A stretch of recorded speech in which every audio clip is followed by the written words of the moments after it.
वासुदेवाय। ॐ नमो भगवते वासुदेवाय। ॐ नमो भगवते वासुदेवाय। नारायणं नमस्कृत्य नरं चैवं नरोत्तमं देवीं सरस्वतीं व्यासं ततो जयामुदीरये। नष्टप्रायेषु अभद्रेषु नित्यं भागवतसेव्या भगवती उत्तमा श्लोके भक्तिराभवति नैष्टिकी।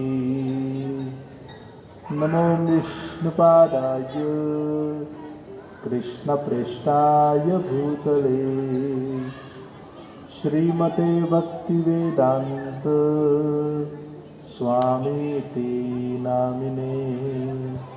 नमस्ते सारस्वते देवे गौरवाणी प्रचारिणे निर्विशेष शून्यवादी पाश्चात्य देशतारिणे।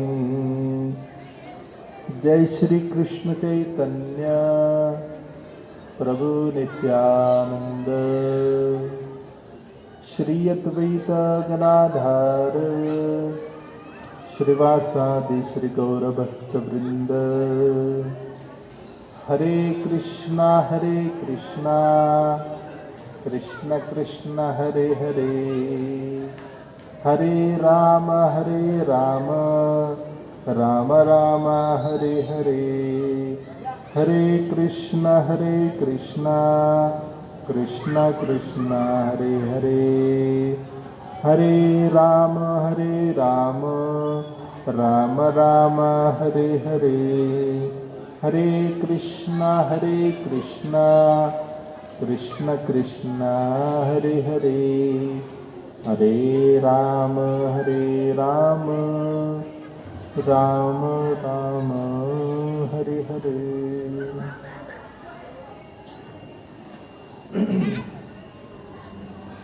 हरे कृष्ण। इधर देखो बच्चे, खेलना है तो बाहर खेलिएगा, कोई दिक्कत नहीं, जी भरकर खेल सकते हैं, मगर यहाँ बैठना है तो शांति से बैठना पड़ेगा। और यदि दोबारा आवाज आए तो यहाँ स्टेज पे बिठाऊंगा, पूरे दर्शक लोग देखेंगे तुम्हें।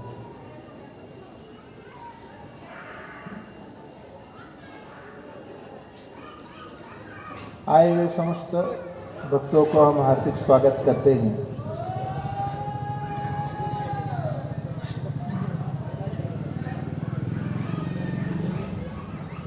जो हमारा क्रमानुसार जो चर्चा चली आ रही है उसी को लेकर हम प्रस्थान करेंगे।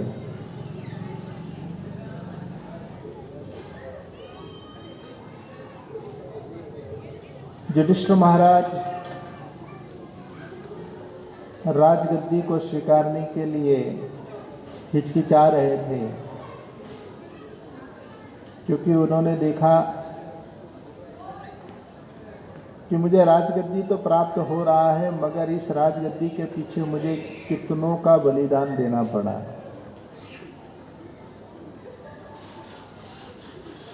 और अपने आप में ही वे दुख शोक प्रकट कर रहे थे। ऐसी दुर्अवस्था में युधिष्ठिर महाराज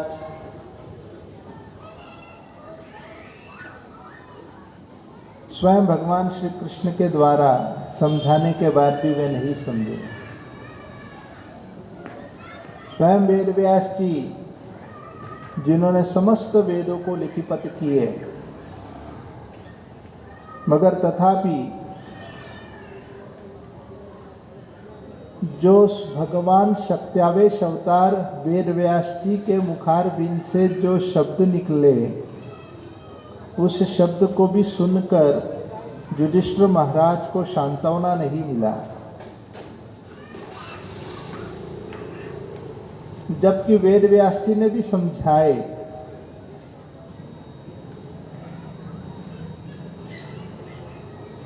उन्होंने यही कहा कि कैसे क्षत्रिय होने के नाते तुम्हारा कर्तव्य बनता है कि दुष्टों को संहार करना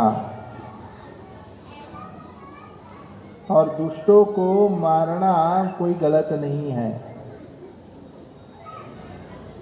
तो उन्होंने एक कथा बताई वेद व्यास जी ने। दो भाई थे, एक का नाम था शंख, दूसरे का नाम था लिखित।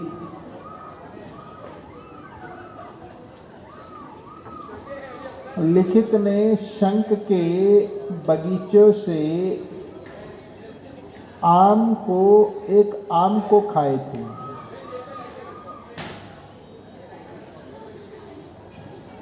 तो छोटा भाई ने बड़े भाई को आकर कहा, भैया आपके बगीचे से मैंने एक आम खाया।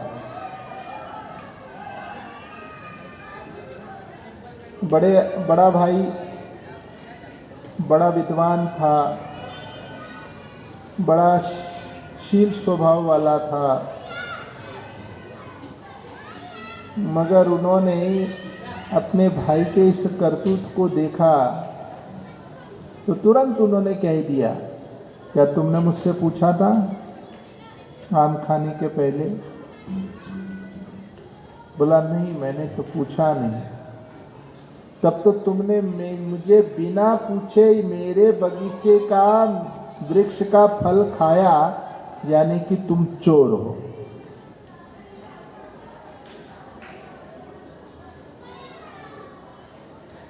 तो चोर को तो दंड मिलना ही चाहिए।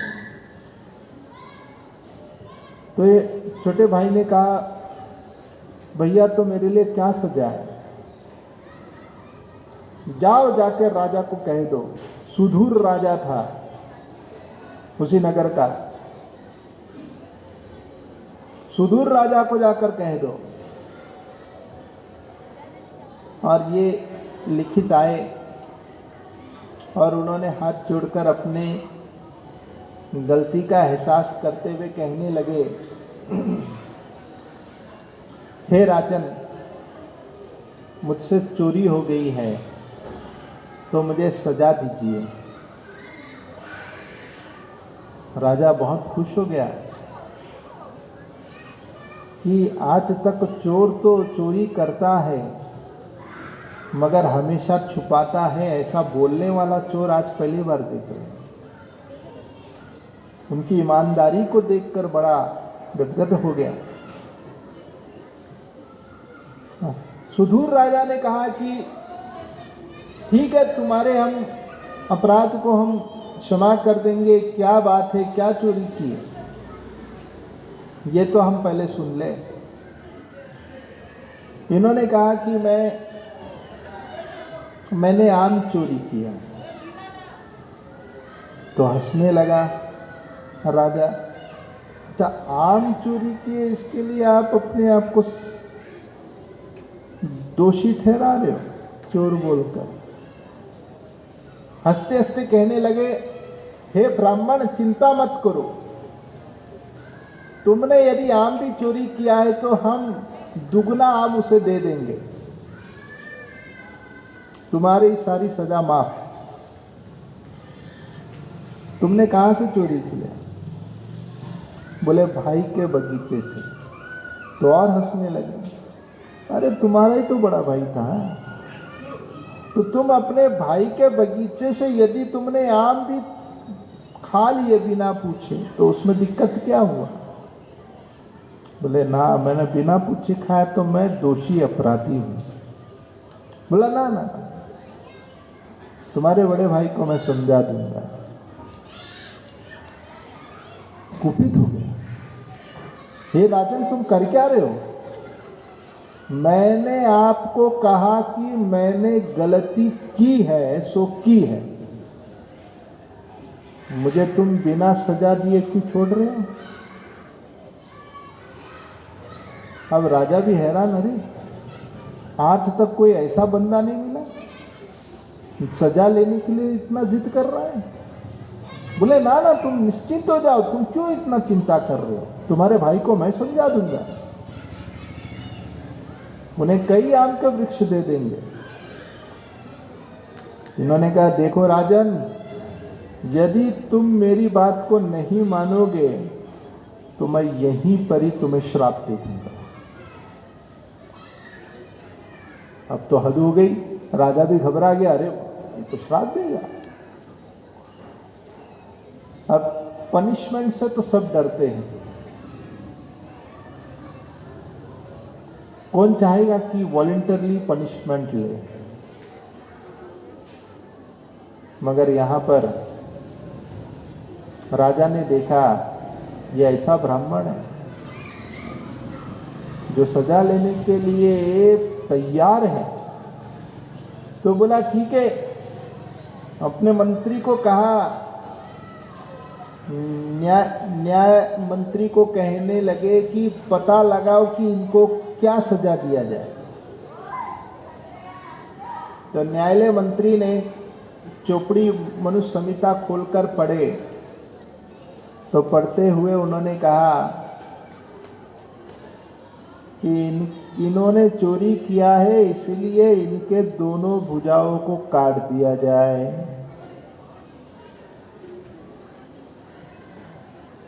अब इस व्यक्ति ने अपनी दोनों भुजाएं आगे कर दी और दोनों भुजाओं को धड़ से अलग कर दिया। बड़ी वेदना हुई, चीखा, मगर गलती किया तो स्वीकार लिया। और वे गए हाथ में पट्टी बांधकर अपने भाई के पास। भाई को जाकर कहा कि भैया, मुझे मेरी गलती का सजा मिल गया है, मैंने जो गलती किया चोरी का, सो मुझे सजा मिल गया है। मेरी दोनों भुजाएं कट गई हैं। सुनते ही, ये देखते ही बड़े भाई शंकर ने कहा, लिखित, तुम्हारे कपड़े तो खून से लथपथ हो चुका है, जाओ जाकर स्नान कर कर आओ। लिखित गया सरोवर में स्नान करने, और वे सरोवर में स्नान करने गया,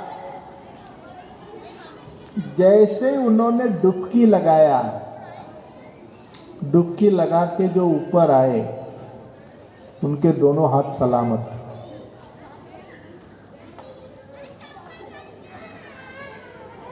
और उससे भी बढ़िया हाथ बन गया, जो पहला जो उनका हाथ था उससे कई ज्यादा सुंदर हाथ हो गया।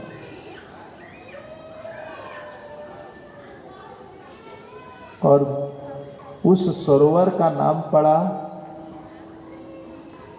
बहुधा सरोवर। यहाँ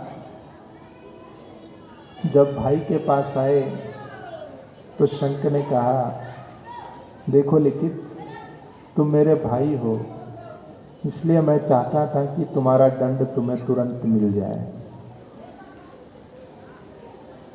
यदि मैं ऐसे नहीं करता तो आने वाले जन्म में तुम्हें दोनों हाथ कटे लेकर घूमना पड़ता था, तो तुम्हें सजा तब मिलता था, मगर मैंने तुम्हारी सजाओं को कम करा दिया। और क्योंकि तुमने मेरी बात को सुने, इसलिए अब तुम्हारा सजा माफ हो गया। कोई भी यदि अपने जीवन में कुछ गलतियां करते हैं तो न्यायाधीश उन्हें जो दंड देता है वो दंड उसके आत्म उन्नति के लिए रहता है। इसी कारण से कोर्ट कचहरी में भी यदि न्यायाधीश ने यदि किसी को फांसी की भी सजा दी है तो ये समझना चाहिए कि उसके आने वाला जन्म उसका कल्याण होगा। इसलिए अपराधियों को जब सजा दिया जाता है तो उनके हित के लिए ही होता है। ऐसे ही यहाँ पर वेद व्यास जी समझा रहे युधिष्ठिर महाराज को कि महाराज, तुमने अब राजगद्दी को यदि स्वीकार भी लिए हैं, इतने लोगों की उसकी बलिदान भी हुआ उसके बदले, तो भी तुम्हें चिंता नहीं करना चाहिए। जितने भी मरे हैं सबको अपना अपना दंड प्राप्त हो चुका है। सबको अपना अपना हिस्सा का जो फल है, कर्म के हिस्से के फल को लोग ने प्राप्त कर लिया है। इसलिए निसंकोच तुम राजगद्दी में पुनः सवार हो जाओ। अर्थात युधिष्ठिर महाराज को ये समझा दिए कि तुम्हारे द्वारा कोई अपराध नहीं हुआ है, तुमने जो भी कुछ किया ठीक किया। युधिष्ठिर महाराज अब सुन तो लेते थे, तर्क नहीं था कुछ बोलने का, मगर अंदर से संतुष्टि नहीं होती। शास्त्रों में कहा गया है, भगवान श्री कृष्ण पितामह भीष्म की ख्याति बढ़ाना चाहते थे।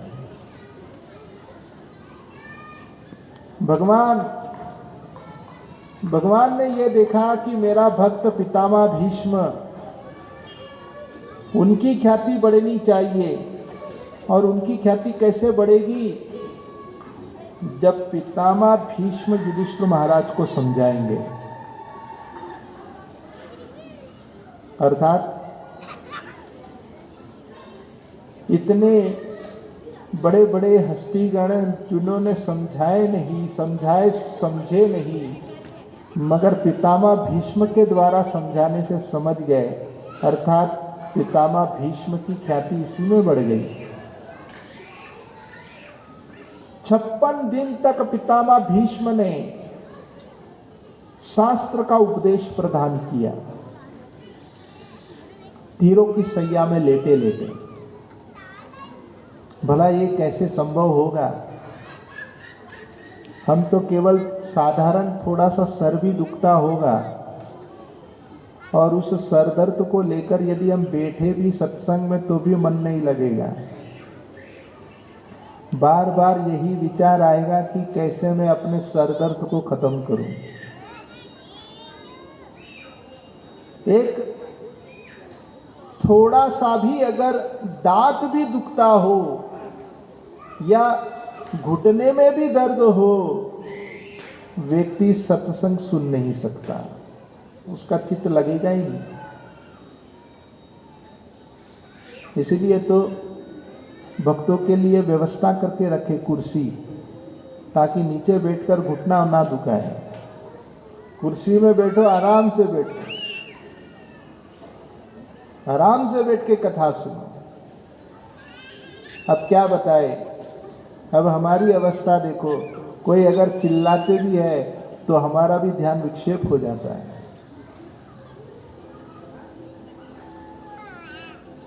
हमारे अंदर भी ध्यान भटकने का स्वभाव आ जाता है, वो तो प्रवृत्ति है। पितामह भीष्म की क्या अवस्था है? पूरे शरीर में तीर धसे हैं,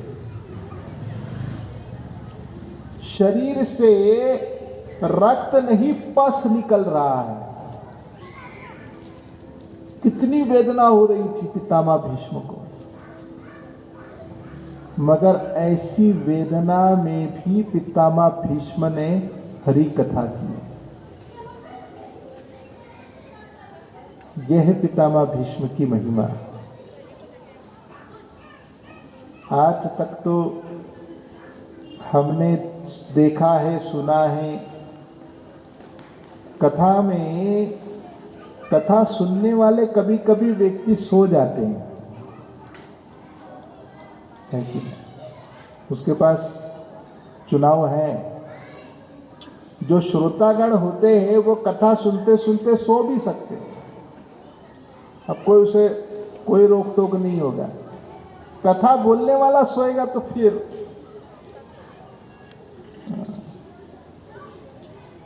तब तो फिर दिक्कत है, फिर कथा में सारे श्रोतागण भाग जाएंगे। मगर यहां पर पितामह भीष्म ऐसा वक्ता है जो सोते सोते कथा करता है और तीरों की सैया में सो रहे हैं।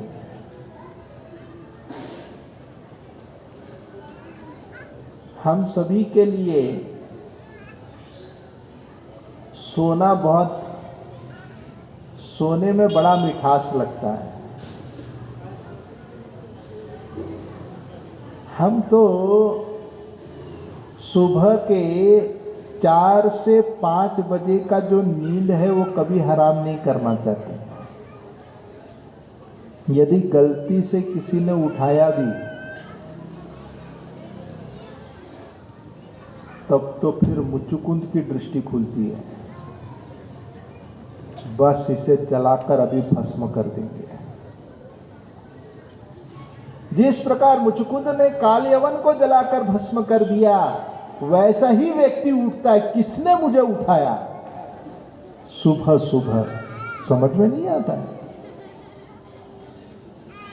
हम सो रहे हैं, सुबह का नींद सबको प्यारा है,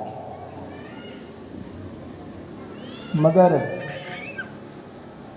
क्या हम में से कोई अपने आप से ये प्रश्न पूछ सकता है कि पितामह भीष्म ने क्या त्याग किया है? उसके सामने तो हम कुछ भी नहीं है। हम तो केवल सुबह के नींद को नहीं त्याग पाते, मगर पितामह भीष्म ने तो अपना सर्वोच्च त्याग दिया। इसलिए पितामह भीष्म को कुरु वृद्ध कहा गया है भगवत गीता में। तस्य संजन्यम हर्षम कुरु वृद्ध पितामह सिंहनादम विनोद्यश्चैव शांकम ददुम प्रतापवान। पितामह भीष्म ने जब अपनी शंख की ध्वनि बजाए तो दुर्योधन को हर्षित उल्लास किया, दुर्योधन को आश्वासन दिए, क्योंकि दुर्योधन बड़ा बड़बड़ा रहा था। इतना बड़बड़ा रहा था दुर्योधन कि हमारे दल में अन्यश्च भवासुरा मत अर्थे तत्व जीविता नान शास्त्र पर हरणा सर्वे युद्ध विशारद। केवल मेरे एक चुटकी बजाने में सारे सेनागण अपना प्राण त्याग देंगे। और ये था दुर्योधन का अपने आप में सप्ताह। और दुर्योधन पितामह भीष्म के खूब लाल कर रहे थे। पितामह भीष्म ने दुर्योधन को हर्षित किए।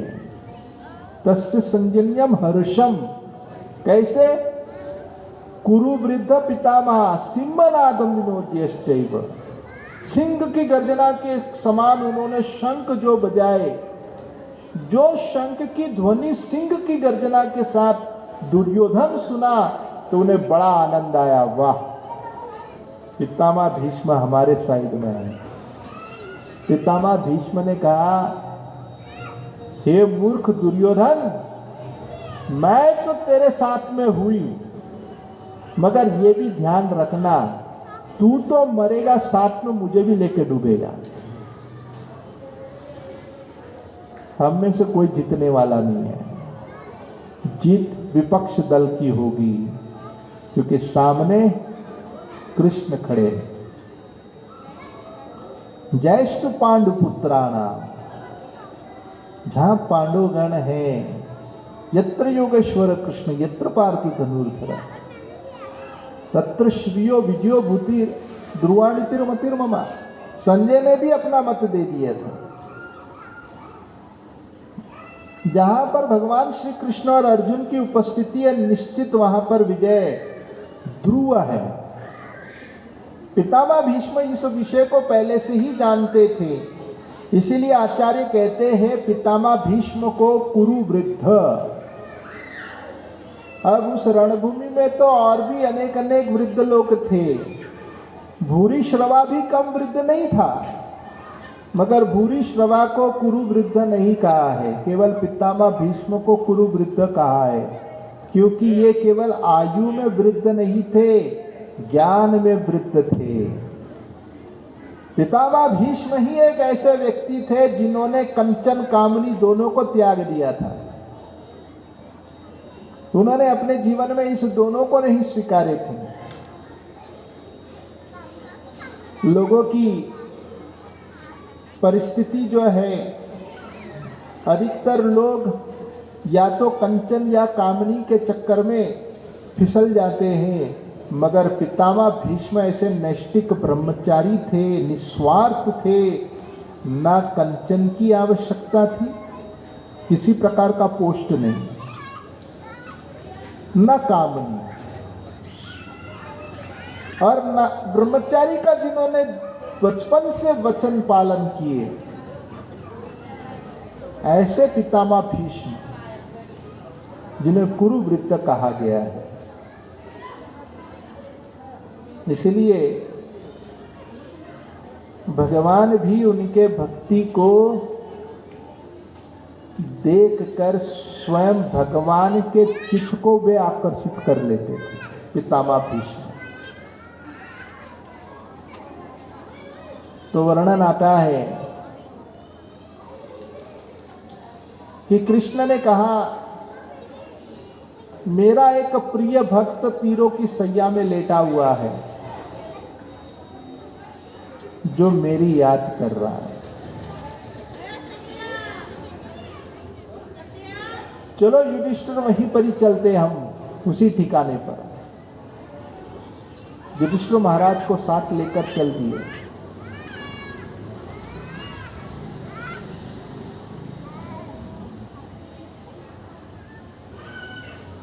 और वहीं पर ही रास्ते में जब गुजरते हुए जा रहे थे, तो कुरुक्षेत्र स्थान पर पहुंचने के पहले ही परशुराम कुंड आता है।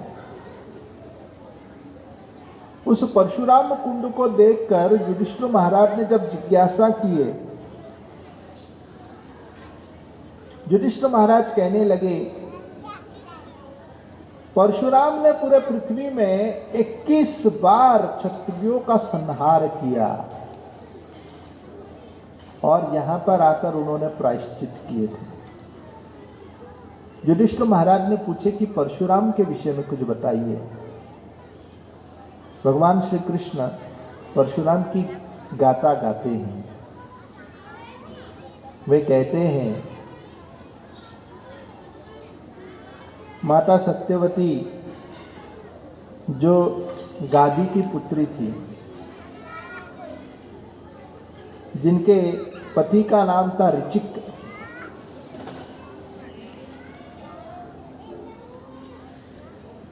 तो ऋचिक बड़े तपस्वी ब्राह्मण थे। तो उन्होंने यज्ञ हवन करके खीर को उत्पादन कर कर उन्होंने संतान की प्राप्ति की है, पुत्र कामिष्टि यज्ञ करके। तो जिस समय पुत्र कामिष्टि यज्ञ कर रहे थे, उसी समय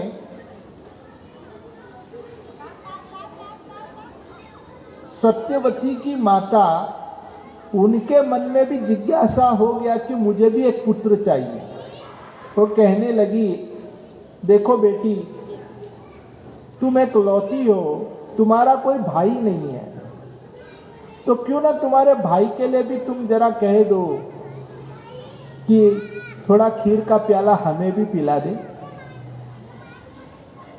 तो बोले जी माता मैं कहती हूँ। और तुरंत ही माता सत्यवती ने अपने पतिदेव ऋचिक को कहने लगे कि आपकी सासू माँ को भी पुत्र कामेष्टि यज्ञ का खीर पीना है, तो उनके लिए भी कर दीजिए। तो बोले कोई बात नहीं, हम दोनों के लिए कर देंगे। और उन्होंने अपने लिए भी किए और उनके लिए भी किए। अब जब कर जब दिए तो यहाँ पर माता सत्यवती ने उनका खीर का भाग उन्हें दिया और अपने खीर का भाग खुद लिया। तब उसी समय माता सत्यवती ये कहने लगी कि माता ये तुम्हारे लिए है। लेकिन माता सत्यवती की माँ कहने लगी देखो बेटी, ऐसा करो तुम वो वाला खीर मुझे दे दो, ये वाला खीर तुम पी लो। क्योंकि उनके मन में ये दुविधा आ रही थी, कहीं मेरे दामाद ने जो यज्ञ हवन करके जो मेरे दामाद ने जो खीर बनाए हैं, हो सकता है कि उनका पावरफुल रहेगा, बड़ा कुशल पुत्र जन्म लेने वाला है, तो मैं ये ले लेती हूँ, तू वो ले ले। अदल बदल कर दिया अपनी बेटी को समझाकर। बेटी ने कहा आप क्या मांगता, जो आप दो मैं ले लूँगी। उसने अदल बदल कर दिया। अब जाकर अपने पतिदेव को कह दिए, अपने पतिदेव ऋचिक को कहने लगे कि मैंने खीर तो लिया लेकिन मेरी माँ ने उसे अदल बदल कर दिया। सुनते ही ऋचिक ने कहा क्या कह रही हो तुम, ये तो बहुत बड़ा अनर्थ हो गया, ऐसे कैसे तुमने मान लिया इस विषय को। बोला मैं क्या जानूं, मैं तो सोचा दोनों बराबर है। ना ना, अब हमारे कुल में जो संतान जन्म लेगा ये महाभीषण विकराल रूप में प्रकट होगा, जो पूरे विश्व में क्षत्रियों का संहार करेगा। बड़ा भयंकर क्रोधी वाला एक पुत्र जन्म लेगा।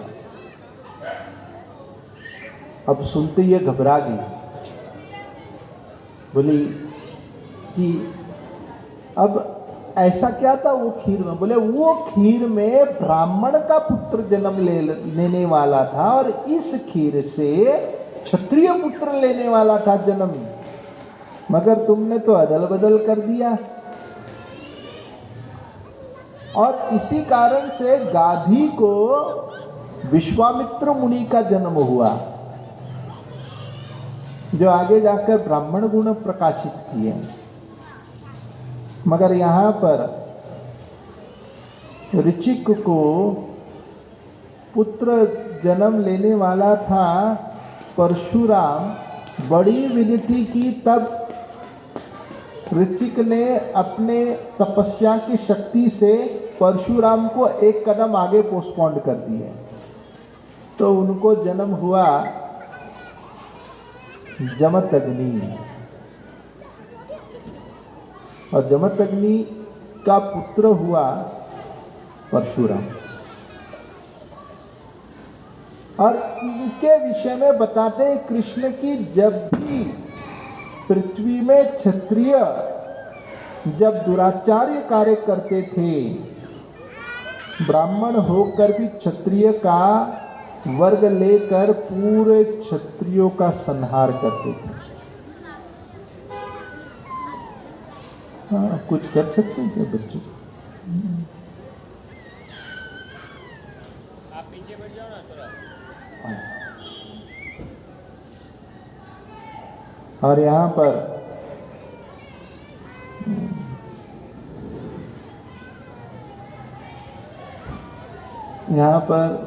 जितने भगवान श्री कृष्ण अपने सहपाठियों के साथ चलते हुए जा रहे थे, तो वे निकले उस दिशा की ओर जहाँ पर पितामह भीष्म तीरों की सैया में लेटे हैं। तो वर्णन करते हैं,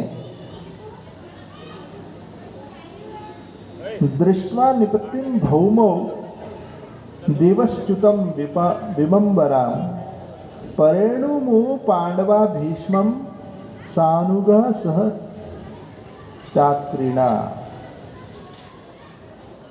तो कहते हैं दृष्ट्वा निपत्तिं भौमो, दिखाई पड़ रहा था जब पितामह भीष्म की ओर जब अग्रसर हो रहे थे, तो भगवान श्री कृष्ण ने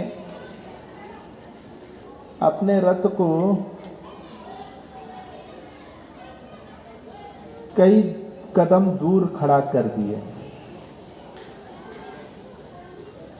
और यह नियम है, जब भी हम अपने बड़ों से मिलने जाते हैं तो सीधे गाड़ी घर के द्वार तक नहीं खींचा जाता।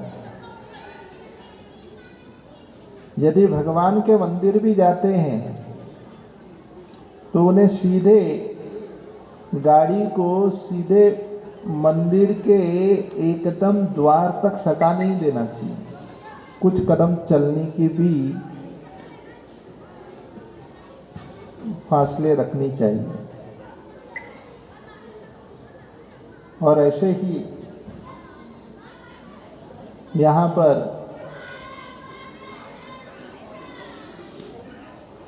पितामह भीष्म के पास भगवान श्री कृष्ण अपने तमाम रथ को कई फासले दूर खड़ा रखकर वे वहाँ पर आए।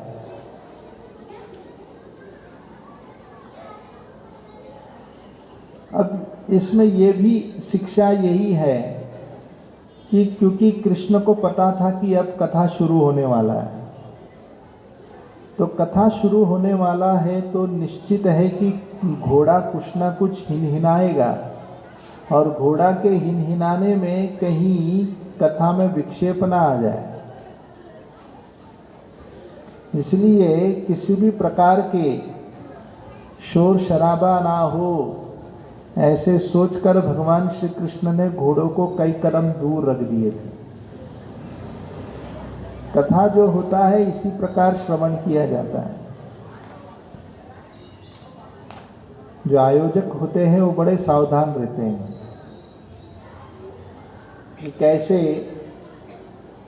किसी भी प्रकार का शोर शराबा ना हो, क्योंकि जितना कथा में श्रोता और वक्ता जितना उनका चित्त कथा में लगेगा, उतना ही भगवान का आशीर्वचन उन पर बरसेगा। इसलिए कृष्ण के इस गुणों से शिक्षा प्राप्त होती है जिसे हम ग्रहण कर सकते हैं। और कृष्ण युधिष्ठिर महाराज पंच पांडवों के साथ चल दिए उस दिशा की ओर जहाँ पर पितामह भीष्म तीरों की सैया में लेटे हैं। तो उन्होंने क्या देखा, अनेक अनेक ऋषिगण वहाँ पर उपस्थित हैं। उसी दिशाओं पर परशुराम, विश्वामित्र मुनि, वशिष्ठ मुनि, अनेक ऋषिगणों की वहाँ पर भीड़ जमी थी पितामह भीष्म के देह छोड़ने के स्थान पर। इन समस्त ऋषिगणों की यहाँ पर उपस्थिति भीड़ क्यों है? क्योंकि एक महात्मा इस धरातल को छोड़कर जाने की तैयारी कर रहा है। अब जो मरने वाला व्यक्ति होता है, ऐसा कहावत है कि मरता हुआ व्यक्ति जो बोलता है वो सच्ची बोलता है।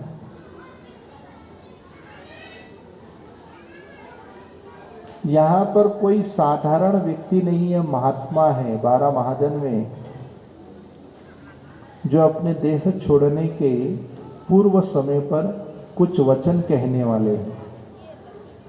और उस कथा सुनने के लिए सभी लोग उद्गत हैं और सारे ऋषिगण वहां पर उपस्थित हैं कि अब पितामह भीष्म कथा कहेंगे तो हमें श्रवण करने का अवसर प्राप्त होगा।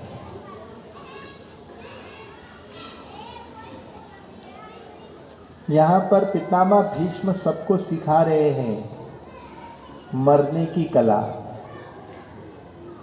लोग जीने की कला तो खूब सीख लेते हैं, art of living, art of living तो खूब कर लेते हैं, मगर आर्ट ऑफ डाइंग भी जरूरी है। मरने की कला भी व्यक्ति को सीखनी चाहिए। ये भी एक कला है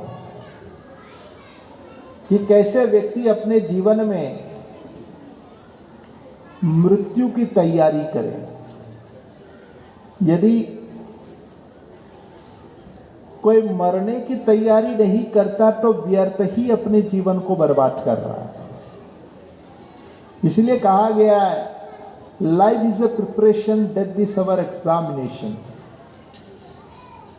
जीवन हमारी तैयारी है, मृत्यु हमारी परीक्षा है। इस रोजमर्रा जीवन के भागदौड़ में यदि कोई अपने जीवन में मरने की तैयारी नहीं करता तो सबसे बड़ा महामूर्ख है। यही बात को तो युधिष्ठिर महाराज ने महाभारत में यक्ष के प्रश्न को उत्तर देते हुए कहा, अहनि हनि भूतानि गच्छन्ति यमालयम शेष स्थावर इच्छन्ति किदम आश्चर्यमिदं परम। ये बड़े आश्चर्य की बात है इस भौतिक संसार में। किस प्रकार की आश्चर्य की बात कि प्रतिदिन व्यक्ति देख रहा है सबका नंबर आ रहा है। कोई घर से दादाजी गुजर गए, कोई नानी गुजर गया, कोई पड़ोस से किसी का भाई गुजर गया, कोई चाचा मामा ताऊ, एक के बाद एक करके सबका नंबर आ रहा है। शेष स्थावर इच्छन्ति।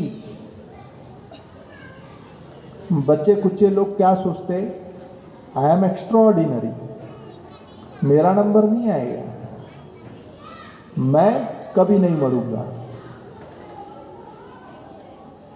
हम में से कोई भी व्यक्ति ये दावा नहीं कर सकता, मृत्यु तो सुनिश्चित है,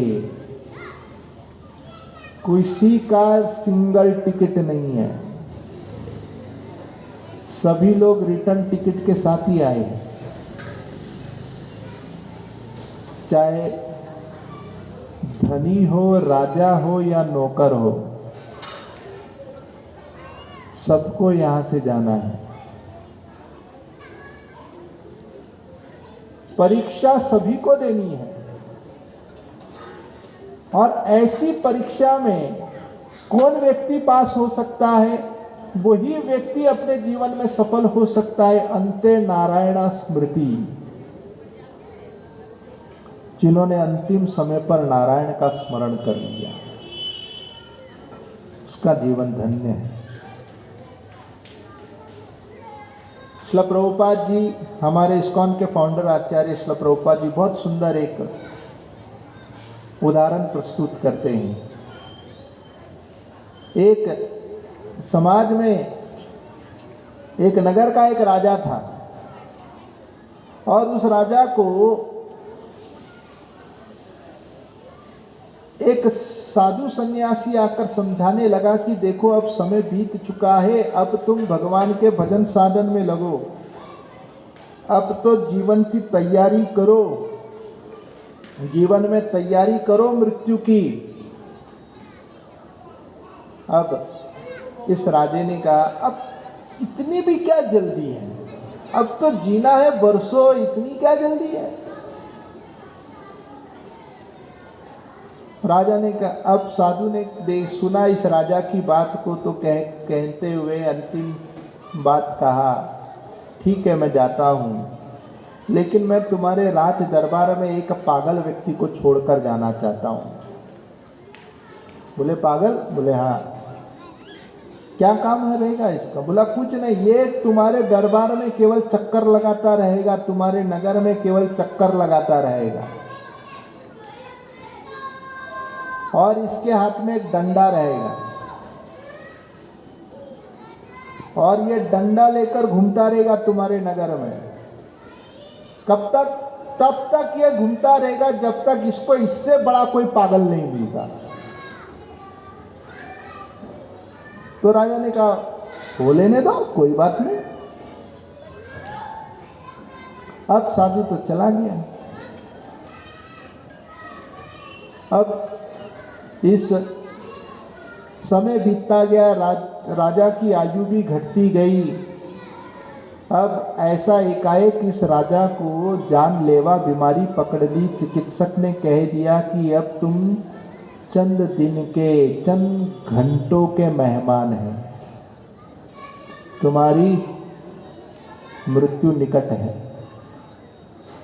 सुनते ही इतने हताश परेशान हो गए, तो सोचने लगे कि अब मेरी जब जाने का समय ही आ रहा है, तो सबको अपने अपने रिश्तेदार, मेहमान, अनेक मित्र, सुहृदगण सबको बुलाकर मिलने लगे एक के बाद एक।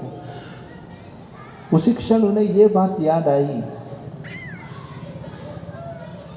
कि मैं सबसे तो मिल लिया, मगर साधु ने एक पागल व्यक्ति को भेजा है, उससे मिलना बाकी है, तो उसको बुलाया जाए। तो पागल व्यक्ति आया। जैसे ही पागल व्यक्ति आए, साधु पागल व्यक्ति को कहने लगा, राजा उस पागल व्यक्ति को कहने लगा, अब मेरा समय आ गया, मैं जा रहा हूँ। तो पागल ने कहा, अरे जा रहे हो आप? बोले हाँ मैं जा रहा हूँ। कोई बात नहीं, मैं सबको बोल देता हूँ, सभी लोग आपके साथ तैयार रहेंगे जाने के लिए, हम भी चलेंगे तुम्हारे साथ साथ। तो कहने लगे, अरे पगले, ये लोग मेरे साथ नहीं आ सकते। अच्छा, ये लोग नहीं आ सकते, तो कोई बात नहीं, तो आप केवल अपने सिपाहियों को तो लेकर जाओ। तो कहने लगे, अरे पगले, ये सिपाही भी मेरे साथ नहीं आ सकता। अच्छा, ये भी नहीं आ सकता, तो ठीक है, कोई बात नहीं, तो आपकी यात्रा कैसी है? बोला मैं अकेले जाना है मुझे। अच्छा, कोई रसोइया को तो साथ ले लो, बीच में भोजन पका के खिला देंगे। अरे पगले, वो रसोइया भी मेरे साथ नहीं आ सकता। अच्छा, कुछ सोने की सरपिया तो जेब में भर लो और जाओ घोड़े गाड़ी में। अरे पगले, मेरे साथ घोड़ा गाड़ी क्या, वो सोने की सरपिया भी नहीं आ सकते, मुझे नंगे पैर जाना पड़ेगा। अरे ये कौन सी यात्रा है? बोले हाँ ऐसी यात्रा है। तो बोला इस प्रकार की यात्रा तुमने कभी तैयारी नहीं की? बोले नहीं। बोले तुम्हें पता था ये यात्रा आने वाली है? बोले हाँ मुझे पता था ये यात्रा आने वाली है, मगर तैयारी कुछ नहीं किया। तब तो ये पागल सर पीट कर राजा को कहने लगा, ये ले आपसे डंडा तू पकड़, मेरा काम हो गया। यानी ये राजा जो है ये पागल से भी महापागल है, क्योंकि पागल का काम क्या था? तब तक इसे डंडा लेकर घूमना था जब तक इसको इससे महामूर्ख नहीं मिलता। तो जीवन में यदि हम अपने मरने की तैयारी नहीं करते तब तक हमारा जीवन अधूरा है। इसलिए जीने की शैली कैसी होनी चाहिए? अंतिम समय पर परीक्षा में पास हो जाए। और वो पास कैसे होगा? अंतिम समय पर नारायण का स्मरण करने से व्यक्ति अपने जीवन में मोक्ष प्राप्त कर सकता है, जिस प्रकार अजामिल ने किया। अजामिल ने अंतिम समय पर नारायण पुकारा तो उनका कल्याण हो गया। हालांकि वे अपने पुत्र के आसक्ति से उन्होंने पुकारा था, पुत्र के मोह में बुलाया था नारायण, तो 4 विष्णुदूत आ गए, यमदूत के पाश से उनको छुटकारा प्रदान किया। पुनः उनको अवसर प्राप्त हुआ, बाप फिर से भजन करने का अवसर प्राप्त हुआ। इनकी जीने की अवधि बढ़ गई। अब कोई ये सोचेगा, अजामिल की इस वार्ता को सुनकर ये कह देगा, ठीक है महाराज, अंतिम समय पर नारायण बोलना है ना, ठीक है कर लेंगे। अब तो जीते जी मौज मस्ती कर लें, बाद में तो नारायण ही बोलना है, तो इतनी क्या जल्दी है? अंतिम समय पर हरे कृष्णा बोल के चले जाएंगे। अब अंतिम समय पर तो वही बोल पाएगा जो जीवन भर करता है। परीक्षा में बच्चा वही लिखेगा जो साल भर जो किया है। साल भर यदि बच्चे ने केवल फिल्मी गाना सुना है तो परीक्षा के समय पर भी वो से मेरे सपनों की रानी ना आएगी ना जाएगी बोलेगा, खाली वही याद आएगा और कुछ आएगा ही नहीं उसे याद। इसलिए जीवन में परीक्षा की तैयारी करनी चाहिए, और वो तैयारी कैसे होती है? भगवान के पवित्र नाम के जप से। इस पवित्र नाम के जप से ही हम नारायण का नाम या कृष्ण का स्मरण कर सकते हैं। इसलिए एक ऐसी घटना घटी, ठीक अजामिल की कथा एक दुकानदार ने सुन लिया, और दुकानदार सुनकर बड़ा संतुष्ट हुआ, अरे बढ़िया कथा था, बढ़िया था, आज से मैं भी अपने बच्चों का नाम भगवान से रखूंगा। शंकरशन, वासुदेव, प्रद्युम्न, अनिरुद्ध, ये 4 नाम रख दिए अपने 4 पुत्र का। अब जीवन भर तक खूब दुकान के अब हिसाब किताब में इतने उलझ गए थे, मृत्यु की सैया पर्यंत तक वहीं पर ही लगा हुआ था। और अब बीमारी इतनी गहरी पकड़ ली कि बिस्तर पर ऐसा पड़ा है। अब इसे याद पूरा था। अजामिल ने पुत्र का नाम लिया, मैं भी अपने पुत्र का नाम लूंगा। और जो उसका क्षण आ ही गया, अब प्राण छूटने वाला था, तुरंत उसने पुकारा, शंकरशन, वासुदेव, प्रद्युम्न, अनिरुद्ध, जल्दी आओ। 4 पुत्र भाग कर आ गए और कहने क्या लगे, अरे मूर्खों, 4 लोग आ गए, दुकान कौन संभालेगा? बोलते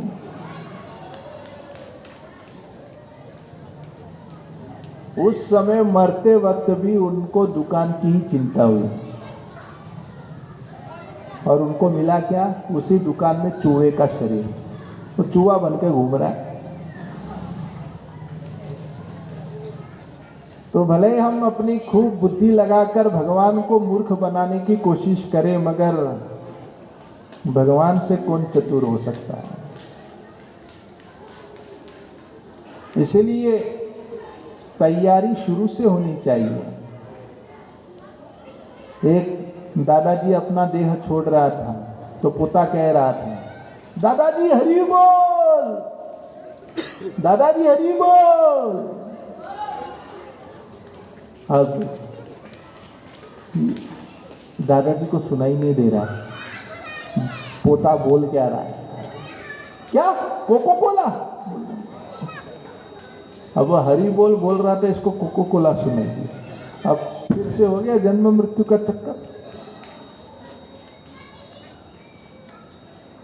तो अंतिम समय पर यह मत सोचिएगा कि केवल हरे कृष्णा बोलना है तो हो जाएगा, उसे तैयारी अब से करनी होगी। पितामह भीष्म ने जीवन भर तैयारी किया है, इसलिए उन्हें कृष्ण का स्मरण है, तीरों की सैया में लेटे हुए। भगवान श्री कृष्ण जब आए, आकर सीधे पितामह भीष्म के चरणों की तरफ खड़े हो गए, हाथ जोड़कर खड़े हो गए।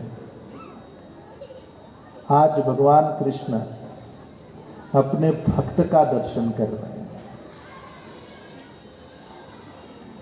अब कृष्ण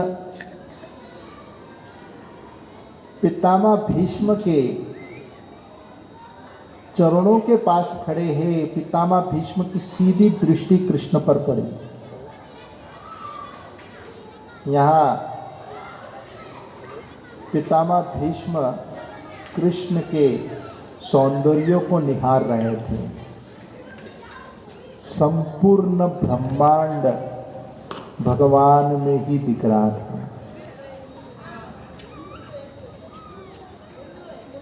पितामह भीष्म जान गए, पूरे ब्रह्मांड के मालिक मेरे समक्ष खड़े हैं। और इस सच्चाई को जो जान लेता है, समझो उनका बेड़ा पार हो गया। क्या कहा जाए कि लोग इतने दिग्भ्रमित रहते हैं कि उन्हें यही नहीं पता कि भगवान कौन है, उन्हें समझ में ही नहीं आता। अब अपनी सामान्य बुद्धि से आप जानिए, अब मुसलमान में कोई दिक्कत नहीं, अल्लाह। क्रिश्चियन में कोई दिक्कत नहीं, मसीहा, जीसस क्राइस्ट। मगर हिंदू में बहुत सारी खिचड़ी पकड़ी है। अब इसे यही नहीं पता कि कौन है, तो कभी गणपति बोल लेता है, कभी दुर्गा माँ की जय बोलता है, कभी बम बम भोले बोलता है। अब उसे ही नहीं पता लगता है कि अरे कौन है इसमें, और इतना वो कंफ्यूज हो जाता है। फिर कहता है सबका मालिक एक, बस कौन है वो पता नहीं। एक हम गए थे एक लाइफ मेंबर के घर पर बाइंदर में, उसके घर दीवार पर एक बड़ा फोटो लगाया था, बहुत सारे छोटे छोटे देवी देवता थे, और वो अगरबत्ती ऊपर से नीचे घुमाता था। तो हमने उनको पूछा, हम भी बगल में खड़े हो गए हाथ जोड़कर, पूजा पाठ चल रहा है तो हम भी पीछे खड़े हो गए हाथ जोड़कर, और वो करने के बाद पलटे तो हमको देखे, अरे प्रभु जी आप आए। तो हमने कहा हम देख रहे थे आपकी पूजा, बहुत अच्छा लगा। अच्छा मुझे ये बताइए इतना सारा भगवान? हाँ देखो प्रभु जी, अपने को पता नहीं इसमें से भगवान कौन है, जो कोई होगा वो अपना अपना शहर ले लेगा, अपना काम है सबको अगरबत्ती दिखाना, इसके मामले में पढ़कर अपराध नहीं करना है। तो कुछ लोगों को ऐसा लगता है जो मौसम आया वो भगवान, गणेश चतुर्थी आया तो गणपति पप्पा मोरिया,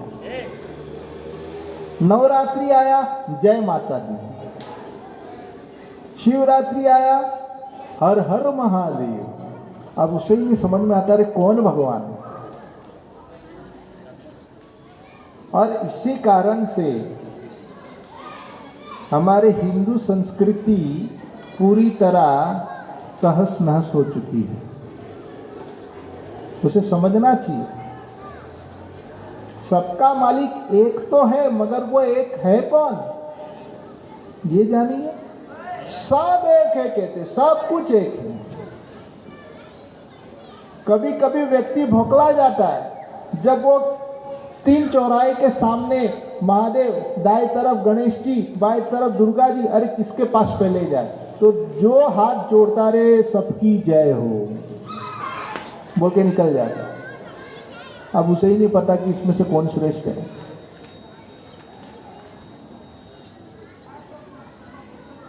इसलिए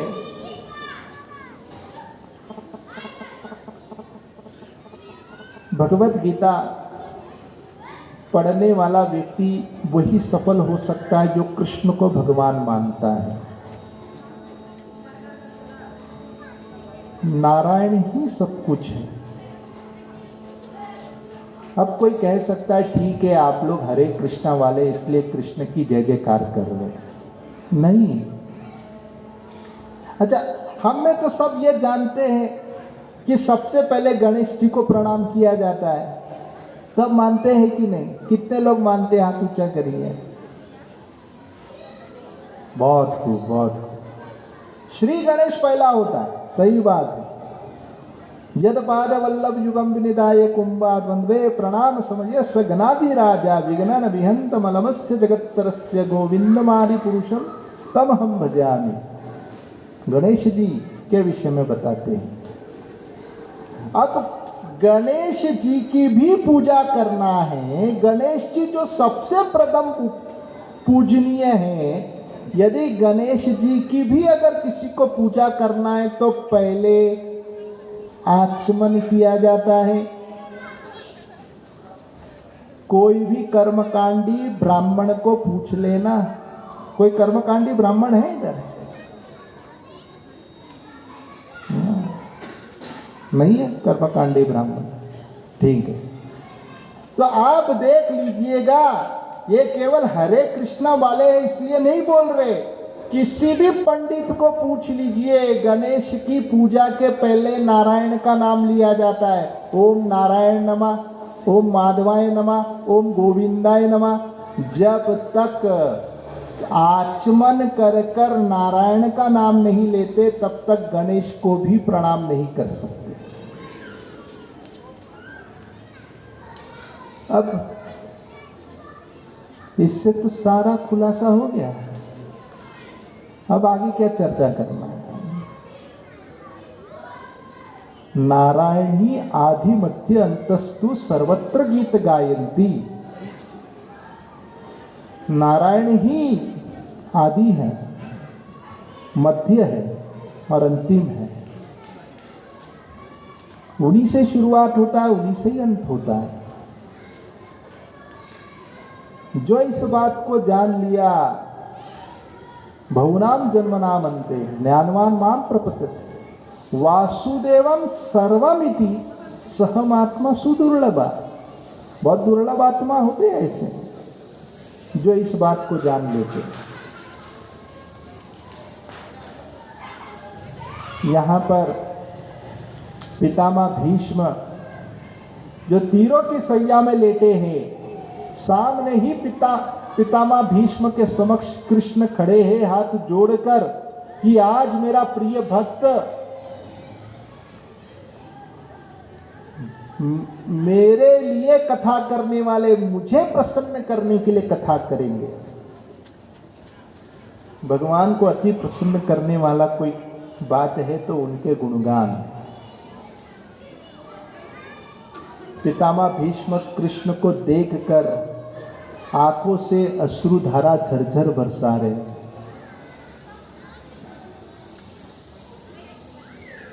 आज पितामह भीष्म वे कृष्ण के देखकर कुछ उपहार नहीं दे पा रहे तो अपने आंसू को दे रहे हैं। अब देखिए, बहुत सारे उपहार होते हैं। हम भगवान को बहुत सारे उपहार देते हैं। कभी माला दे देते हैं, कभी नारियल दे देते हैं, कोई पुष्प, कोई भोजन पकवान बनाकर दे देते हैं।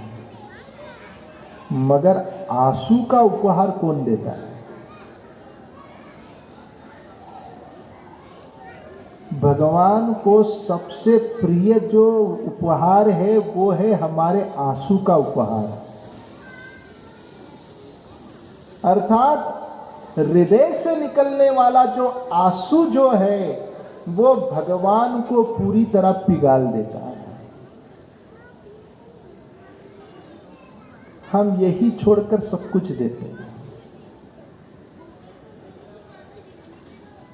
इसीलिए भगवत गीता में कहा गया है, पत्रम पुष्पम फलम तोयम यो में भक्त्या प्रयच्छति तदहम भक्ति उपरितम अस्नामि प्रयतात्मा। भगवान कहते हैं इससे मैं खाता हूं। किसे खाते हैं? पत्रम, पत्ते को मैं खाता हूं। हाँ ठीक है, पत्ता खाते हैं। पुष्पम, पुष्प को मैं खाता हूं। पुष्प खाया जाता है। अब ऐसे भी नहीं कि भगवान यहाँ फूल गोभी के बारे में बोल रहे हैं, लेकिन भगवान कहते हैं मैं पुष्प खाता हूं। फलम, फल खाते हैं। हाँ ठीक है, फल खाया जाता है। तोयम, जल खाता हूं। जल खाया जाता है। जल खाया जाता, पिया जाता। हाँ, बंगाली लोग खाते हैं जल खाबू। और ऐसे भी देखिए भगवान यहाँ बंगाली है, लेकिन भगवान कहते हैं मैं ये सब खाता हूं। क्यों कह रहे? क्यों कह रहे भगवान यहाँ पर कि मैं ये खाता हूं? भगवान इसलिए कहते हैं मैं ये खाता हूं क्योंकि भगवान जब भक्ति का नाम लिए तदहम भक्ति, जो भक्ति शब्द बोले वहां पर कृष्ण की जुबान जो है लड़खड़ा गई। भक्ति नाम सुनते ही भगवान भूल गए कि मुझे क्या पीना चाहिए, क्या खाना चाहिए, क्या बोलना है, क्या सूंघना चाहिए। बोल दिया सब मैं खा लेता हूं। भक्ति आते ही भगवान आगे का ग्रामेटिकली जो चर्चा है वही भूल गए और ग्रामेटिकली मिस्टेक कर दी। अर्थात भगवान को यदि हम जीत सकते हैं तो वह भक्ति से। इसलिए कहा गया है भगवान के सामने रोना सीखो। जिसमें भगवान के सामने रोना सीख गए फिर तो उसका जीवन कल्याण है। भगवान साक्षात उनके साथ है। हमारे श्रील प्रभुपाद जी, इस्कॉन के फाउंडर आचार्य श्रील प्रभुपाद जी को उनके शिष्य कहते थे, स्वामी जी भगवान के सामने रोना नहीं आता है, क्या करना चाहिए? प्रभुपाद जी ने कहा क्योंकि तुम्हें रोना नहीं आता इसलिए रो। क्यों मुझे रोना नहीं आता है भगवान के सामने? हमारा दुर्भाग्य है कि हम भगवान के सामने रोते नहीं है। दुनियादारी सबके सामने जाकर फूट फूट के आज की ताजा खबर बोल के देखो मैं दुनिया का सबसे बड़ा दुखी इंसान हूं। देखो दूसरों के सामने रोते हैं, भगवान के सामने रोना आता ही नहीं। जिसने भगवान के सामने रोना सीख गए वो भगवान के साथ वार्ता भी कर सकते हैं। ऐसे ही पितामह भीष्म अपने आंखों से जल बरसा रहे हैं। पत्रम पुष्पम फल तोयम, तोयम तो दे रहे हैं, अश्रुधारा दे रहे हैं और अर्पण कर रहे कृष्ण के चरणों पर। अपने आंखों से अश्रुधारा बरसा रहे और कृष्ण का स्वागत कर रहे हैं आंसुओं से। अब भगवान को जो यथाशक्ति होता है उसी यथाशक्ति से व्यक्ति को भगवान का स्वागत करना चाहिए। भगवान खुश हो जाते हैं। जब भगवान कृष्ण मिथिला नगरी की ओर जब गए थे तो वहाँ पर कृष्ण का एक अनन्य भक्त था जिसका नाम था श्रुतदेव। तो श्रुतदेव जो थे, इनके पास कुछ नहीं था और भगवान का एकाएक आने का संदेश मिल गया और इन्होंने आमंत्रण भी किया, कृपा करके आप हमारे कुटिया में आइएगा। और कृष्ण आ भी गए। अब करे क्या, कुछ है ही नहीं। एक छोटा सा आसन दे दिए बैठने। अब उनके पास कुछ था नहीं खाने के, खिलाने के लिए, ना पिलाने के लिए कुछ अच्छे बर्तन थे, कुछ नहीं था। तो उन्होंने क्या किए, उनका एक चादर था, वो चादर लेकर तात ही कर नाचने लग गया। भगवान कहने लगे वाह वाह वाह, धन्य है, कितना सुंदर। बस तात ही कर वो चादर लेकर नाचे तो कृष्ण प्रसन्न हो गए।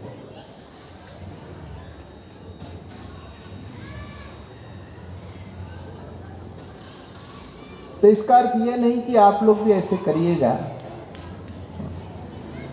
कि अरे इतने सारे सेवा करने की क्या जरूरत है, एक चादर उठा लेंगे। हमारे पास जो यथाशक्ति है वो शक्ति से भगवान की सेवा करनी चाहिए, क्योंकि भगवान ये नहीं देखते कि तुम्हारे जेब से कितना निकल रहा है और ये बड़ा बड़ा नोट आ रहा है। भगवान ये नहीं देखते। भगवान ये देखते अरे कितना बचा है जेब में।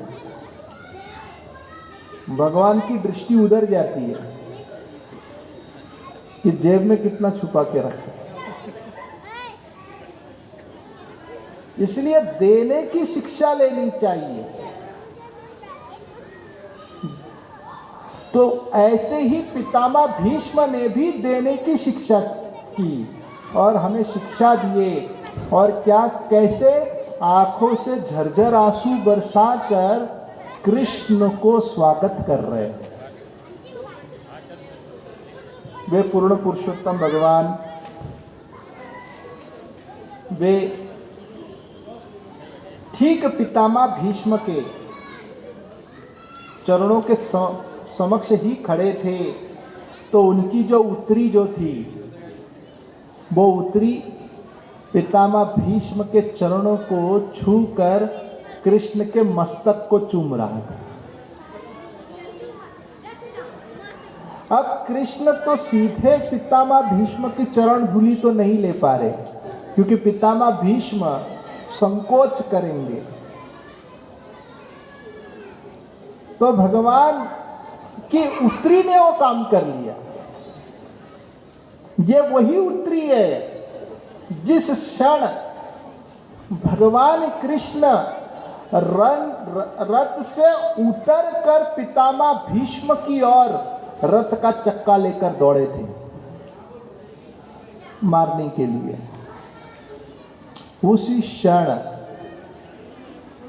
उत्तरी रोकने लगे, हे केशव, हे कृष्ण, ये तुम क्या कर रहे हो? तुम्हारा वचन है कि तुम कोई अस्त्र शस्त्र नहीं उठाओगे, मगर ये अस्त्र क्यों उठा रहे हो? उत्तरी रोकने का प्रयास किया, मगर कृष्ण उत्तरी का भी नहीं सुना। तो उत्तरी ने भी साथ छोड़ दिया। कृष्ण की उत्तरी ने भी साथ छोड़कर वो पीछे रह गए। आज वही उत्तरी पितामह भीष्म के चरण को स्पर्श कर कर कृष्ण के मस्तक को स्पर्श हो रहा है। जो कृष्ण जो चाहते थे वो उत्तरी कार्य कर रहा था।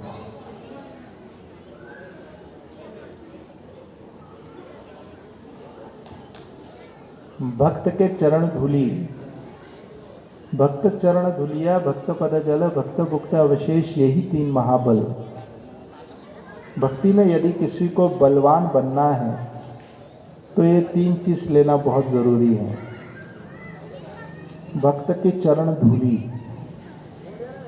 भक्त की चरण धूली जो है हमारे कोटि कोटि जन्म जन्मांतर के पाप को धो देती है।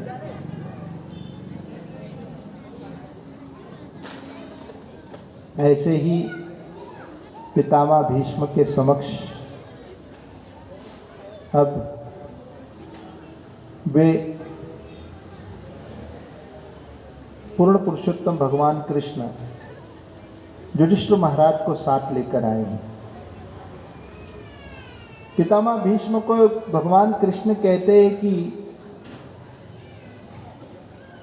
हे पितामह, हमारा निवेदन है आपसे कि हमारे यहाँ पर युधिष्ठिर महाराज अब सम्राट राजा बन चुका है, मगर इनके मन में बड़ी ग्लानि हो रही है। इनके लिए आप कुछ उपदेश कीजिए, इन्हें आप जरा समझाइए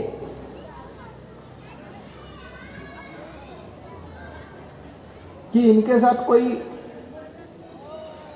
दुखद घटना नहीं घटी है, जो हुआ है वो भलाई के लिए हुआ है,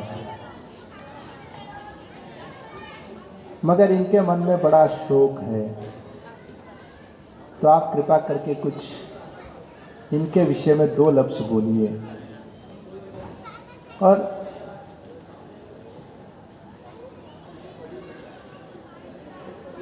पितामह भीष्म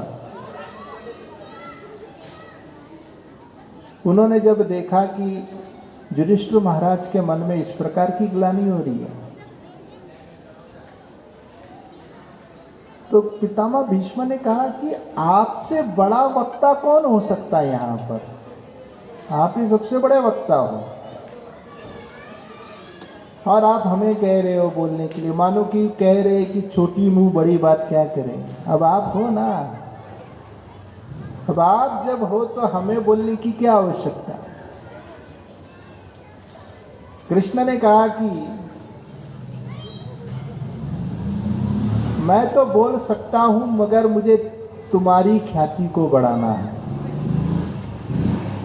ये मेरी मनोकामना है, इसे तुम पूरा करो। तब पितामह भीष्म कहने लगे, जो आपकी आज्ञा, मगर मैं इतनी वेदन अवस्था में हूँ कि मेरी बुद्धि ठीक से काम नहीं कर रही है, इतने शरीर में पीड़ा है, और इस पीड़ित अवस्था में मैं कैसे बोलूं। कृष्ण ने कहा, तुम निश्चिंत रहो, तुम्हारे शरीर की जितनी भी वेदना है वो मैं राहत प्रदान करता हूं। भगवान कृष्ण की केवल दृष्टि पड़ी, पितामह भीष्म के सारे दर्द जो है शून्य हो गया। पूर्ण रूप में पितामह भीष्म कृष्ण के भावनाओं में तल्लीन हो गए। संसार के दुख दर्द को यदि भूलना है तो कृष्ण के स्मरण में डूबना जरूरी है। जितने हद तक आप कृष्ण की भावनाओं में डूबोगे, उतने हद तक आप अपने शरीर की वेदनाओं को भूल सकते। इसलिए कहा गया है कि लोग अपने दर्द की वेदना को भूलने के लिए पेन किलर लेते हैं, मगर कृष्ण भावनामृत जैसा पेन किलर आपको दुनिया में कहीं नहीं मिलेगा। न लभ्यते उपरि यथा,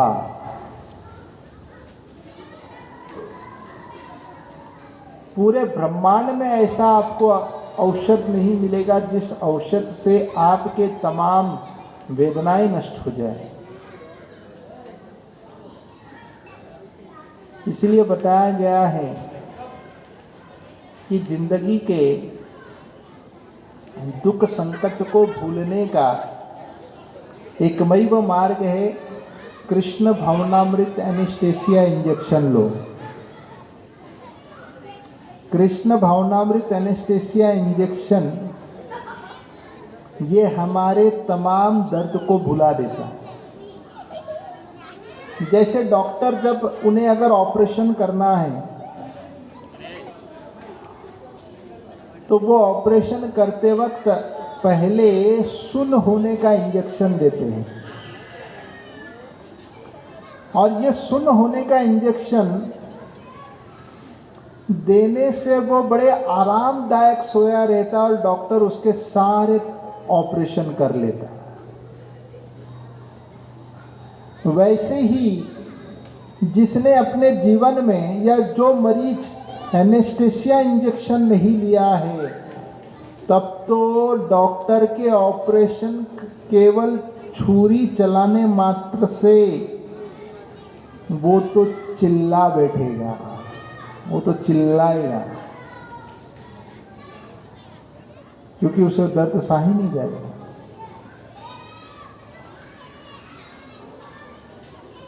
तो दर्द को सहने के लिए उन्हें एनेस्थेसिया इंजेक्शन लेना जरूरी है।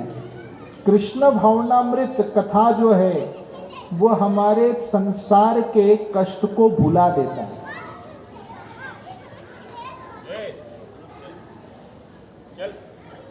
गोपिया भी बहुत सुंदर कहती है, गोपिया कहती है कि हे कृष्ण, तुम्हारी जो कथा जो है उसे निरंतर सुनते रहने का हमें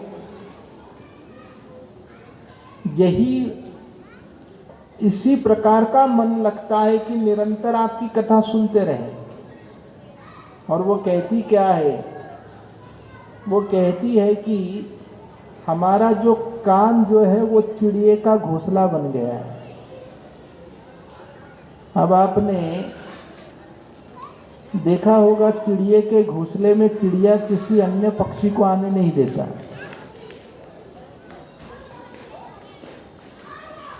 वो जो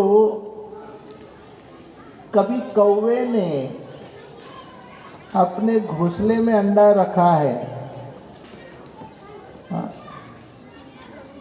तो वो कौवा कभी भी किसी को भी उस पेड़ के नीचे आने नहीं देगा, चोंच मार के भगा देगा। क्यों? क्योंकि वो नहीं चाहता कि कोई और इसमें घुसे। वैसे ही भगवान की जो कथा जो है वो ऐसी रसमय है कि वे कहती है गोपिया कि हमें और कुछ सुनने की इच्छा ही नहीं है, केवल आपकी कथा सुननी है। इतना सुनो, इतना सुनो, इतना सुनो कि दुनिया सुन्न हो जाए, पूरी दुनियादारी से सुन्न हो जाए।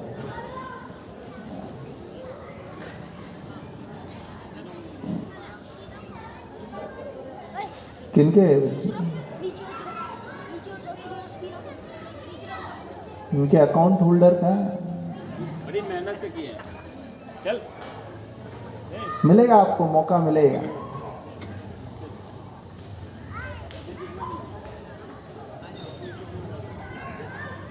तो ऐसे ही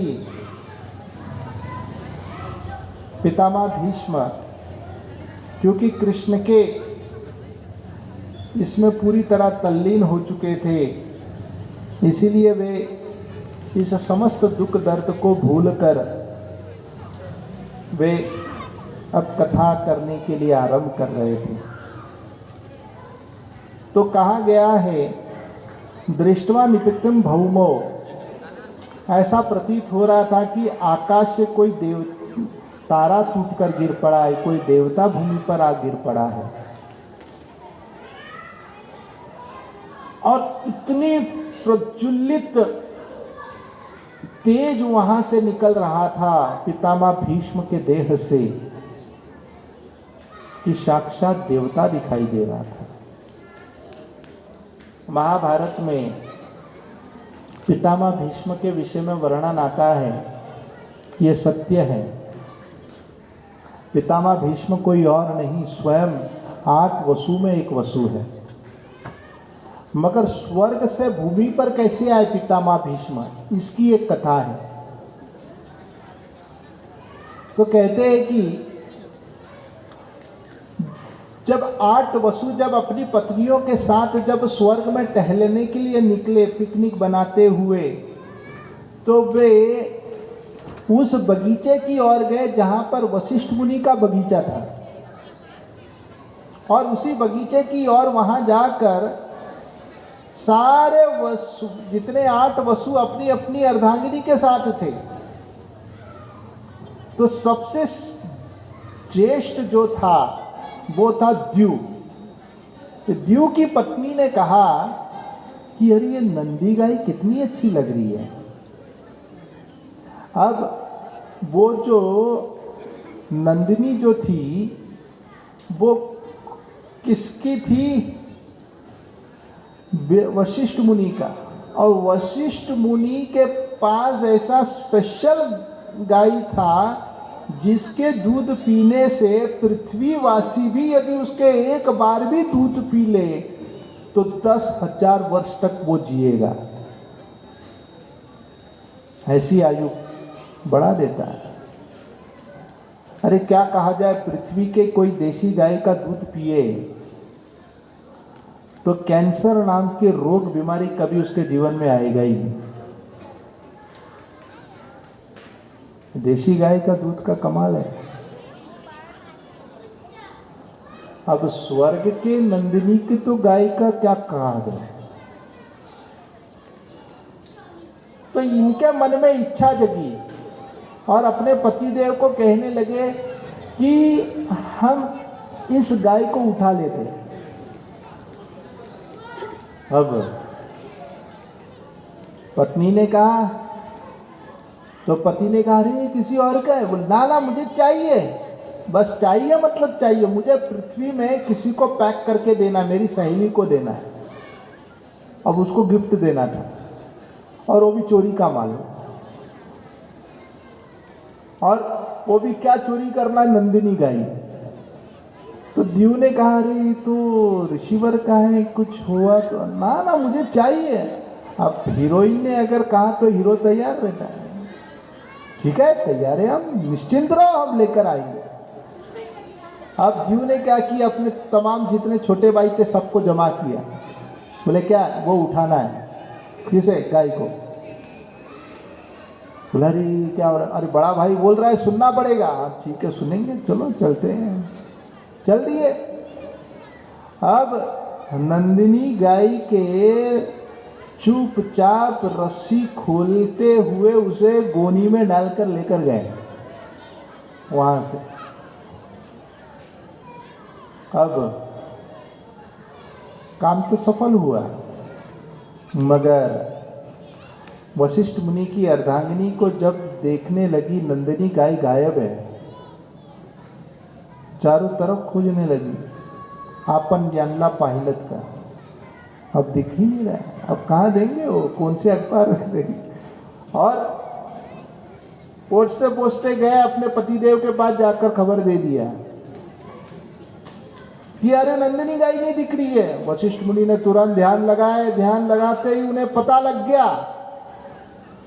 या वसुओं ने ये काम किया है। अब महात्माओं को सीसीटीवी लगाने की जरूरत नहीं पड़ती, उनका ऐसी सीसीटीवी रहता है, जहाँ से फुटेज निकालना तुरंत निकाल सकते हैं। ध्यान, जिसे कहते हैं मंत्र की शक्ति। मंत्र की शक्ति से उन्होंने परख लिया किसने ये काम किया, घोटाला किसने किया।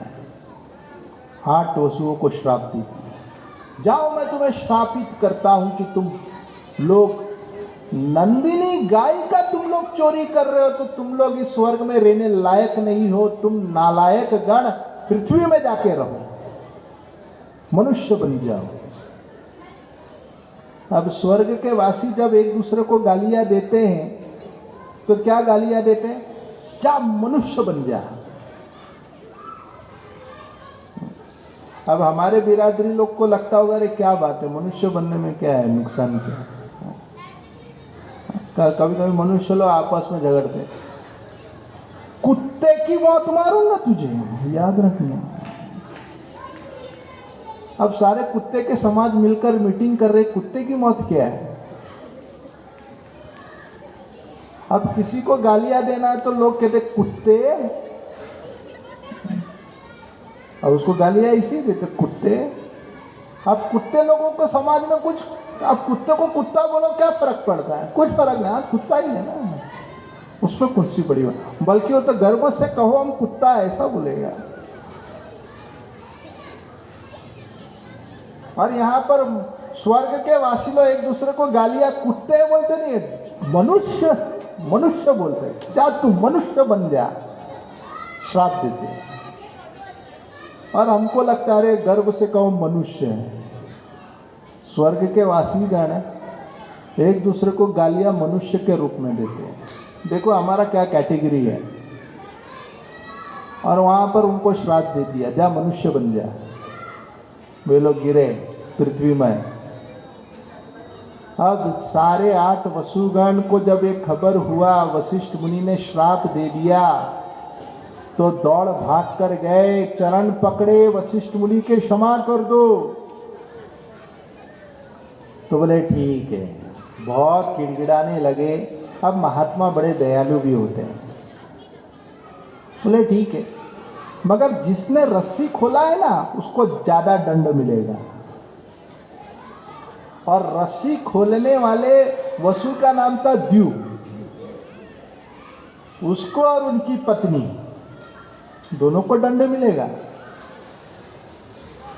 अब 8 वसु गए, जाकर उन्होंने गंगा देवी के पास गए। अब गंगा देवी को फ्रेश श्राप मिला था ब्रह्मा जी से, और वो भी स्वर्ग का हेडलाइन था, गंगा जी को श्राप मिला है। और गंगा जी को श्राप किन्होंने दिया? ब्रह्मा जी ने। क्यों दिए? क्योंकि गंगा जी, गंगा माता और अन्य सारे लोग ब्रह्मा जी के स्पेशल मीटिंग में बैठे थे, और स्वर्ग में वे लोग बैठे थे। उसी समय भूमि से महाभीष कर एक राजा था, वे भी स्वर्ग गया था, और वे भी स्वर्ग में जाकर बैठे थे। और महाभीष जब गंगा देवी को देखे तो माता गंगा देवी के वस्त्र आंचल जब सरक भी गया तो भी तमाम देवता तो मस्तक नीचे कर दिए, मगर महाभीष ने अपने मस्तक नीचे ही नहीं किए, देखते ही रहे गंगा देवी को। गंगा देवी भी देखती रही। और ये ब्रह्मा जी ने परखते हुए कह दिए, तुम दोनों को विवाह की इच्छा है, जब भूमि में जाकर मनुष्य बन जाओ। तो दोनों को श्राप दे दिया। तो महाभीष जो थे वे शांतनु के रूप में आए,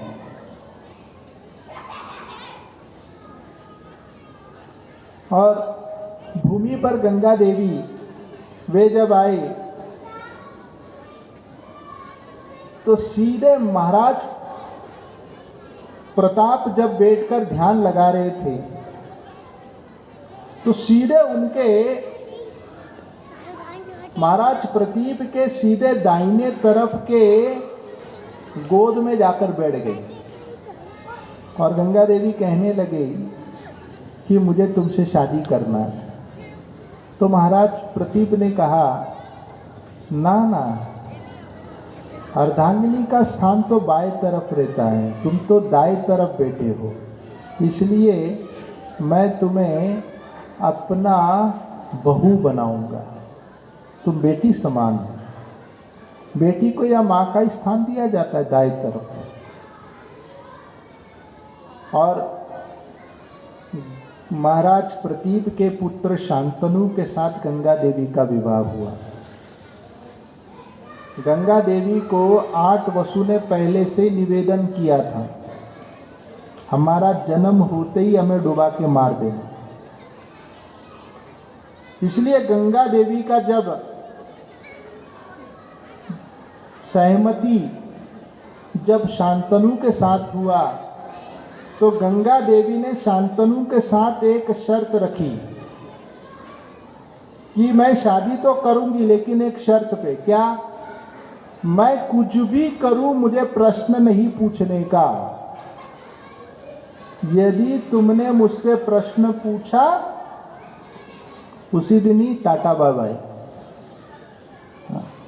कभी कभी लोग विवाह के पहले ही शर्त रख देते, मेरा मोबाइल चेक नहीं करने का, नो व्हाट्सएप, नो मैसेज, मेरा पर्सनल लॉक रहेगा, जिस दिन चेक किया तलाक। अब गंगा देवी ने भी पहले से पक्का कर ली थी। शांतनु महाराज, शांतनु महाराज कहने लगा जो बोलो आप मैं करने को तैयार हूं। पहला संतान हुआ, गंगा देवी ने गंगा में बहा दिया, स्वाहा। और शांतनु देख रहे, अरे ये क्या हो रहा है, अब कुछ बोल भी नहीं सकते, पूछेंगे तो तलाक का पत्र मिलेगा। दूसरा आया, संतान जन्म लिया, दूसरे को भी स्वाहा, तीसरे को भी स्वाहा, चौथे को भी स्वाहा, पांचवें, छठे, सातवें। अब बारी बारी से अब कितना सहेंगे शांतनु महाराज। जब आठवां पुत्र को जब स्वाहा करने गई, अब इन्हें सहा नहीं किया। तुम भले मुझे छोड़कर चले जाओ लेकिन इस पुत्र को तुम क्यों डुबा रही हो, ये मुझे जवाब चाहिए। क्योंकि ये सारे सातों वसु ने पहले से ही निर्णय लिया था कि हमें गंगा में डुबा के मार देना, हम वापस आ जाएंगे अपने अपने स्थान पर। लेकिन प्रश्न पूछा तो गंगा देवी कह दी, अब ये पुत्र को मैं मारूंगी नहीं, इसे जीवित रखूंगी। क्योंकि तुमने प्रश्न किया है तो मैं इसका उत्तर भी दे देती हूँ। और उन्होंने पूरा उत्तर दिया। शांतनु महाराज बड़े दुखी हो गए। और वही आठवां जो वसु जो था, जिसका नाम था द्यू, और जिनकी पत्नी वो बनी अंबा, जो आगे जाकर शिखंडी बनी। और इस तरह जो देवलोक से आए हुए पितामह भीष्म कोई साधारण व्यक्ति नहीं है, साक्षात 12 महाजनों में एक है, जिनकी यहाँ पर उपस्थिति है। अब वे युधिष्ठिर महाराज को सांत्वना देने के लिए कथा आरंभ करने वाले हैं, जिनकी चर्चा हम कल से करेंगे। हरे कृष्ण। श्री प्रभुपाद की